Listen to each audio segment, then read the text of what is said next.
লম্বা পরিকল্পনা রয়েছে প্রচারের মোট এবং প্রচারের সব থেকে বেশি সংখ্যায় এবং বেশি গ্রাম বাংলার রাস্তায় মাটির বাড়িতে এবং বাংলার মানুষজন মা মাটি মানুষই বটে। তারা কি বলছেন, কি শুনতে চাইছেন আর কোন কোন অভিযোগগুলো করছেন তুলে ধরবো আমি আমাদের আর বাংলার 42-এর লড়াই। পথে প্রচারে এই মুহূর্তে সুভাষ সরকার।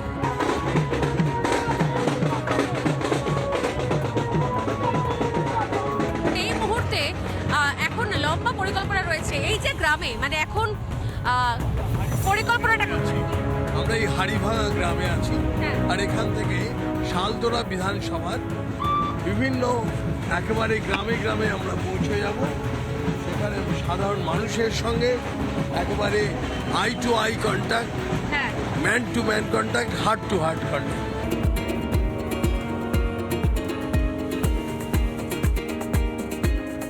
আমরা বলি না যে just age is just a number, এবং ঠিক সেরকম ভাবেই কিন্তু একদম সেই কায়দাতেই কিন্তু সুভাষ সরকারের জমজমাট প্রচার চলছে। সেখানে প্রচারের মুড এবং প্রচারের সুর একদম তুঙ্গে বাঁধা হয়ে গেছে, কারণ বাঁকুড়া লোকসভা কেন্দ্রে এই মুহূর্তে জমজমাট প্রচার সারছেন ডক্টর সুভাষ সরকার। বাইক ছেড়ে এবার গাড়িতে, আর তার সঙ্গে দুধারে প্রচুর মানুষজন তারা কথা বলছেন। একটুখানি জানতে চাইবো ডাক্তারবাবু, এই যে কিছুক্ষণ আগে দেখলাম যে হুইল চেয়ার, মানে এগুলো কি বিশেষ কোনো প্রকল্পের আওতায় দেওয়া হচ্ছে?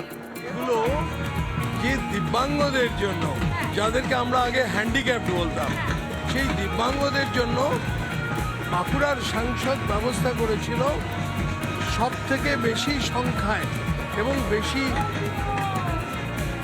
টোটাল 1,20,00,000 টাকা। এই 1,20,00,000 টাকা মূল্যে 1,404 জনকে এই অ্যাপ্লায়েন্সেস দেওয়া হয়েছে। মানে এটা তো একটা দারুণ মুহূর্ত আমার, মানে জাস্ট এই ভোটের প্রচারে, মানে এই ছেলেটির মানে একসময় জন্ম যার হাতে, যখন প্রচারে এসে যখন দেখেন কিরকম লাগে নিজের, মানে এটা তো শুধুমাত্র নেতা হিসেবে নয়, চিকিৎসক হিসেবে। এটা যে এত বড় তৃপ্তি যে কোনো মানুষ তার জীবনে যদি 1 কোটি টাকা উপার্জন করে হঠাৎ করে, তার থেকে বেশি তৃপ্তি যে আমার হাতে জন্ম হওয়া ছেলেটি সে আজ ভারতবর্ষের নাগরিক হয়েছে এবং ভালো পড়াশোনা করছে। ভোটটা কবে হবে?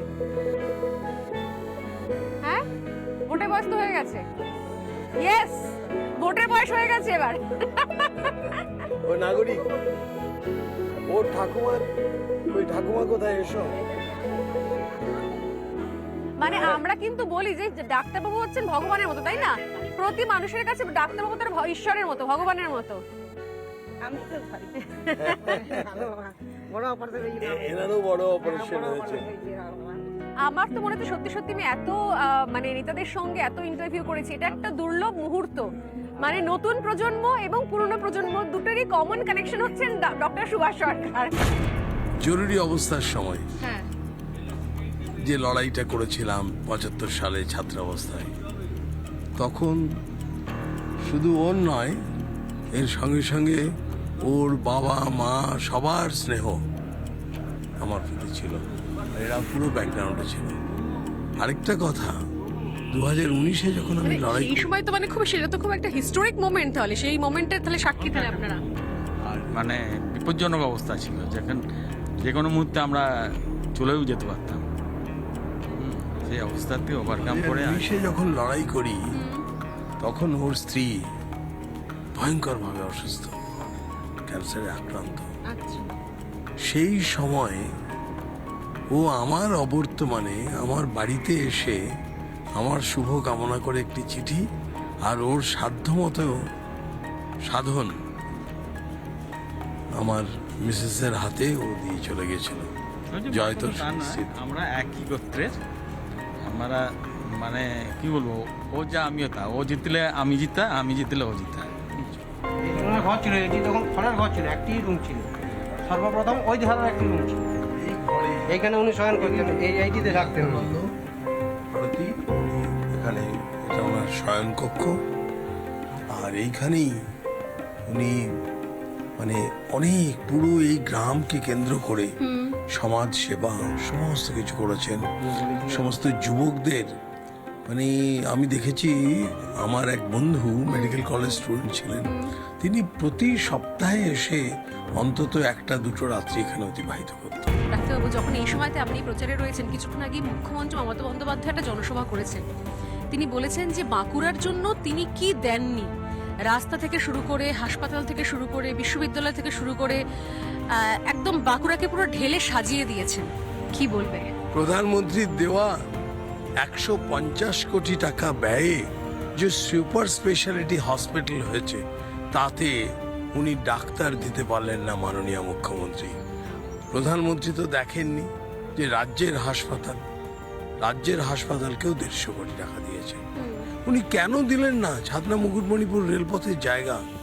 উনি কেন দিলেন না দ্বারকেশ্বর গন্ধেশ্বরী বাঁধ প্রকল্প, যার জন্য কেন্দ্র 3,500 কোটি টাকা দিতে প্রস্তুত ছিল?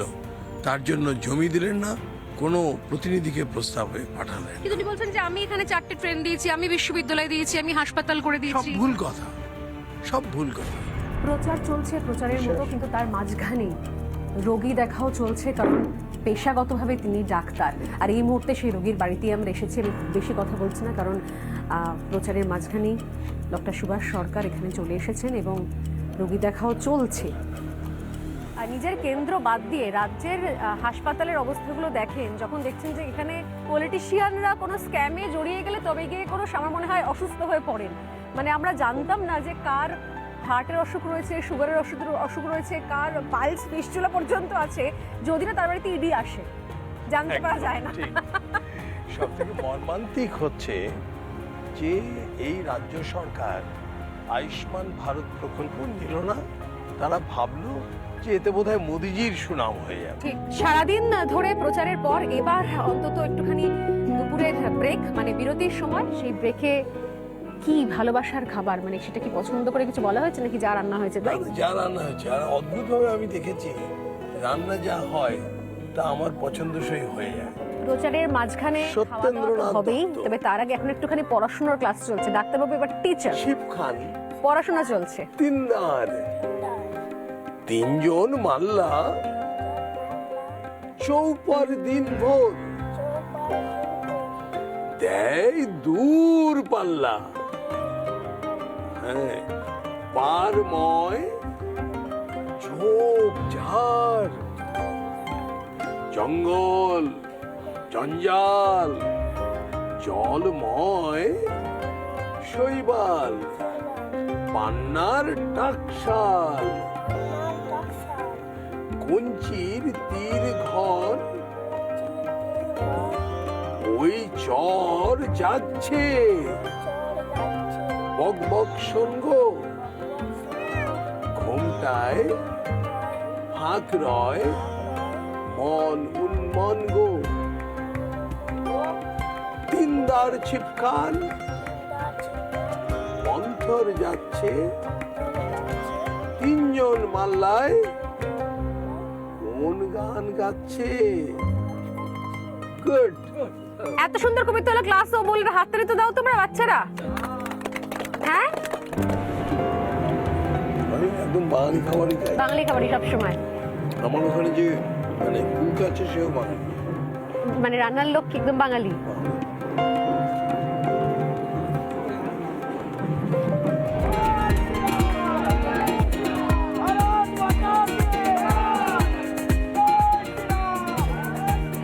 প্রচারে এগোচ্ছে এবং প্রচারের রথ এগোচ্ছে। দুপুরের বিরতির পর এবার একটুখানি নতুন উদ্যমে আমরা আস্তে আস্তে এগিয়ে যাচ্ছি এই প্রচারের মধ্যে, কারণ এই রাস্তাঘাট এগুলো ডক্টর সরকারের ভীষণ রকম ভাবে চেনা জানা, কিন্তু রিপাবলিক বাংলার এই নেতার সাথে ভোটের পথে একটু অন্য রকম ভাবে কোথাও হচ্ছে। বাঁকুড়া নিয়ে মমতা বন্দ্যোপাধ্যায় বারবার বলছেন যে সবটাই নাকি মমতা বন্দ্যোপাধ্যায় সরকার কাজ করেছে, এখান থেকে মানুষ ঢেলে ভোট দিয়েছে পদ্মফুলকে, কিন্তু সাংসদকে নাকি দেখতে পাওয়া যায়নি। মারাত্মক অভিযোগ এতদিন বাদে করছেন মমতা বন্দ্যোপাধ্যায়। কি বলবেন? উনি চিরকাল অসত্য কথা বলায় অত্যন্ত পটু। এখান থেকে বাঁকুড়ার লোকজন বিরোধী শিবিরকে সিলেক্ট করে নিয়েছে, একদম ভোট পরিষ্কার দেওয়া হয়েছে, সেই জন্য কি কোথাও তার মাসুল গুনতে হয়েছে বাঁকুড়ার লোকেদেরকে, খেসারত দিতে হয়েছে? সেটা তো একটা আছে, কিন্তু সেটাই সব কথা নয়। এই সরকারের রাজ্যে বিভিন্ন ক্ষেত্রে লোক নিয়োগের ক্ষমতা নেই। ডাক্তার, নার্স, পুলিশ, শিক্ষক, কোথাও নিয়োগের কোনো ক্ষমতা নেই। এরকম এই প্রচারের অভিজ্ঞতাটা কেমন ডাক্তারবাবু? এই প্রচারের অভিজ্ঞতাটা কেমন? এই প্রচারের অভিজ্ঞতা হ্যাঁ, এই যে এটা তো দিনের পর দিন চলছে, আর এই অসাধারণ প্রত্যেক দিন নিত্য নতুন অভিজ্ঞতা আসছে। যেমন আজকে আর যেমন- এই যে সাংবাদিক যে গাড়ি চালিয়ে নিয়ে যাচ্ছে, এই ও, এক্সপেরিয়েন্সটা আচ্ছা। কেমন? এটা তো দারুণ দারুণ। তারপরে বিশেষ করে স্বর্ণালী চালাচ্ছে। একটু প্রাণের ভয় করছিল কি যে মানে কি যে হবে? হ্যাঁ, না না, আমি সেটা ভয় পাইনি। তার কারণ স্টিয়ারিং এ বসার ভঙ্গি দেখে আমি বুঝতে পেরেছি ইনি চালাতে পারবেন, এই বিশ্বাস আমার হয়েছে। কিন্তু আমার এই গাড়ি চালানোর অভিজ্ঞতা একদম প্রথম। একটা পার্সোনাল কোয়েশ্চেন করি একদম, যদি কখনো পালাবদল হয়, আপনারা যেটা আশাটা করেন সব সময়তে, তাহলে কি আমরা রাজ্যের স্বাস্থ্যমন্ত্রীর ভূমিকায় সুভাষ সরকারকে দেখতে পারি? একদম পার্সোনাল কোয়েশ্চেন, কিন্তু এই প্রচার থেকে না মানে করেই পারলাম না। এরকম ভাবি না, তার কারণ আমাদেরকে দল যখন যে দায়িত্ব দেয়, না মানে এটুকু তো আমি নিশ্চিত যে আপনাদের সরকার আসলে একই জন, তিনি স্বাস্থ্যমন্ত্রী, তিনি মুখ্যমন্ত্রী, তিনি পুলিশ মন্ত্রী। এরকম হবে না। একই ব্যক্তি মুখ্যমন্ত্রী, একই ব্যক্তি স্বাস্থ্যমন্ত্রী, একই ব্যক্তি পুলিশ মন্ত্রী, এটা কোনো মতেই হবে না।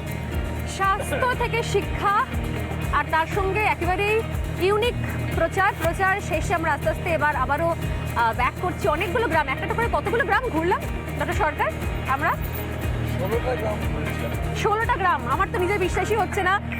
একটা ইউনিক প্রচারের সাক্ষী আমরাও রিপাবলিক বাংলা, এবং এই প্রচার করতে করতে পরন্ত রোদে বিকেলবেলা, প্রায় বেলা গড়িয়ে বিকেল গড়িয়ে এবার পরন্ত বিকেলের আলো মেখে সন্ধ্যের দিকে আমরা এগোচ্ছি।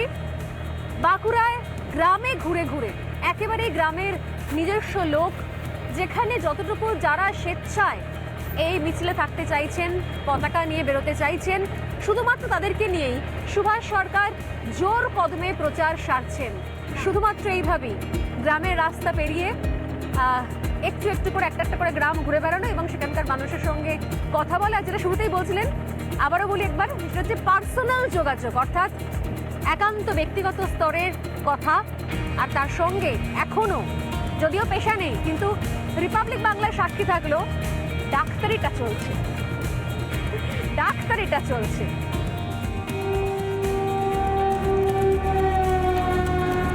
তেসরা কাজুরিডাঙ্গা হল্ট, যে হল্ট হওয়ার কথা ছিল অনেক আগে অনেক এখানকার নির্বাচিত সাংসদরা যারা সংসদে গিয়েছিলেন তারা করে উঠতে পারতেন, কিন্তু ঘটনাচক্রে বাঁকুড়ার মানুষজন এই হল্ট পায়নি। কিন্তু শেষ পর্যন্ত যেখানে দাঁড়িয়ে রয়েছে আমরা দেখতে পাচ্ছি নবনির্মিত একদিকে টিকিট কাউন্টার এবং অন্যদিকে রেল স্টেশন। সেটা কি করে সম্ভব হলো? প্রত্যেক ক্ষেত্রে তো শুনতে পাওয়া যাচ্ছে যে সবকিছু রাজ্য সরকার করে দিয়েছে, তাহলে এই হল্ট, এই স্টেশন, এই এত কাজ হলো কি করে? আমাদের সঙ্গে রয়েছেন এখানকার বিদায়ী সাংসদ ডক্টর সুভাষ সরকার। ডক্টর সরকার, একবার আপনাকে ডাকবো এখানে। এর আগেও অনেক দফায় অনেক সাংসদ এসেছেন গেছেন, কেউ অনেকবারে সাংসদ ছিলেন, কিন্তু যেটা দীর্ঘ প্রতীক্ষিত এই হল্ট, সেটা কখনো কাজ শেষের পথে, মানে এই হল্টের মুখ কেউ দেখে উঠতে পারেনি। ফাইনালি হয়েছে, যদি মমতা বন্দ্যোপাধ্যায় বলছেন যে এই বাঁকুড়ার জন্য যা কিছু করার সবই উনি করে দিয়েছেন, তাহলে এই হল্ট কিভাবে হলো? 47 বছরের মানুষের ডিমান্ড, কিন্তু এই হল্ট স্টেশন, এমনকি বাসুদেব বাবু যখন রেলওয়ে স্ট্যান্ডিং কমিটির চেয়ারম্যান ছিলেন তখনও এই ডিমান্ড ছিল, হয়নি। মাননীয় মুখ্যমন্ত্রী যখন রেলমন্ত্রী ছিলেন তখনও এই ডিমান্ড ছিল, কিন্তু হয়নি। অবশেষে মানে ঈশ্বরের এটা লিখন ছিল যে আমার হাত ধরেই এই বাঁকুড়া কেশরা কাজুরিডাঙ্গা হল স্টেশন এটা উদ্বোধন হবে। সেটা প্রায় পুরো মানে তৈরি হয়ে গেছে, শুধুমাত্র মডেল কোড অফ কন্ডাক্টের জন্যই উদ্বোধনের অপেক্ষা।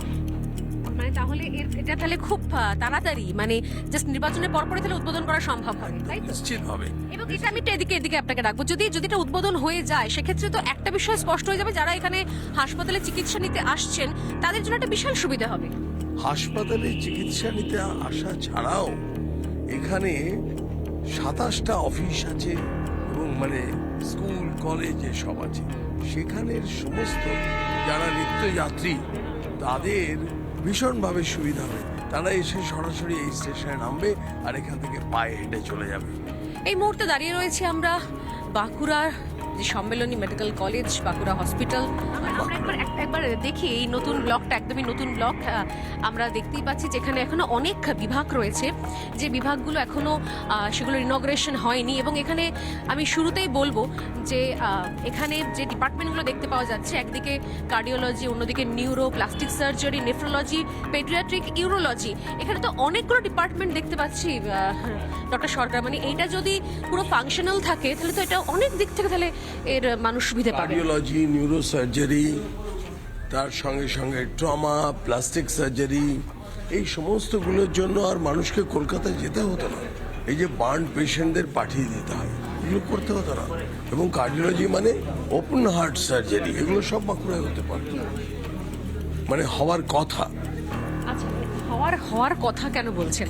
হওয়ার কথা এই জন্য বলছি, এই বিষয়টা একেবারে পুরোপুরি মানুষের সেবায় নিযুক্ত করতে গেলে যে রাজ্য সরকারকে ডাক্তার, নার্স সব দিতে হবে।